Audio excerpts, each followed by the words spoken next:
माथि म चाहिँ अहिले बेनी जानु लाग्यो खरायोलाई चाहिँ लानु पाएन अफसोसको कुरा हो कि ब्याड अफसोस भन्छ के भन्छ थाहा छैन अनि यो पैसा चाहिँ 10,000 रुपियाँ खगिन दाइलाई माथि चाहिएछ अरे अनि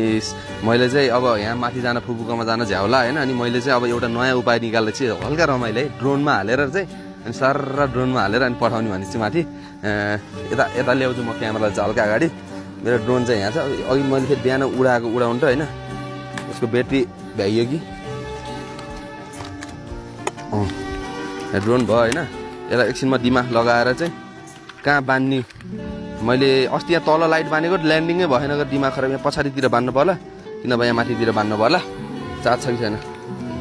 चार्ज फुल रहेछ उहाँ चाहिँ दाइले नै काट्छन् है अब हेरौँ म रेडी गरेपछि देखाउँछु सो गाइज पैसा चाहिँ यसरी झुन्डाइदिन्छु अहिले हेरौँ कसो यहाँ मिल्छ यहाँ यो ड्रोनको क्यामेराले पनि खिचोस् न होइन चट्ट काटेको मेसो मिलाउँछु म टक्क लगाएर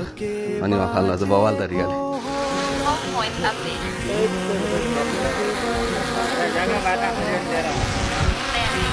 होइन यसको सेन्सरै नभ्याउँदो रहेछ यसलाई माथि नै राख्नुपर्छ झुन्नाएर लैजाउँ भनेको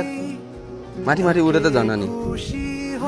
यसको सेन्सर उस देख्छ कि यसलाई त्यो डोरी लामो बनाउँदाखेरि यसको सेन्सरले टिट गर्यो यत्तिकै आफै माथि उड्न लाग्यो फेरि उड्या भएर त्यो झर्दै झरेन भने त टेन्सन हुन्छ अस्ति लाइट बाल्दाखेरि पनि झरेछ न अब पैसा चाहिँ यहाँ राखिदिन्छु अब वहीँबाट हल्का भिडियो खिच्न लाउँछु खोलेको है अब फोन हान्नु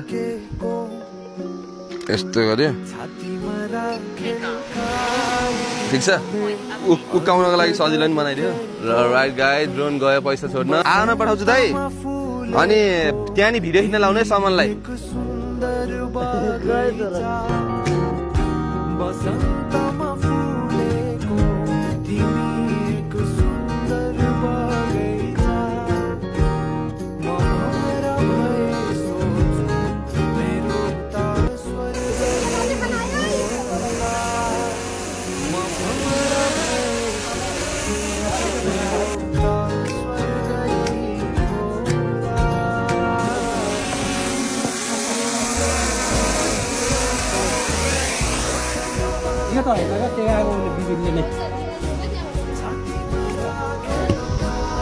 भयो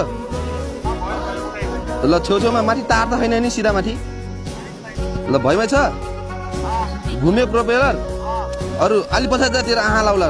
ल भयो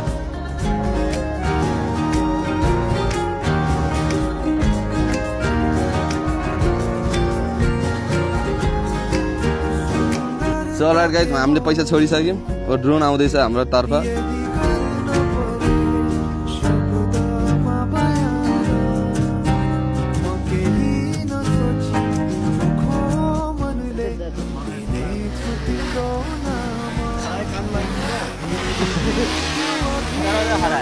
किन डराउँछ र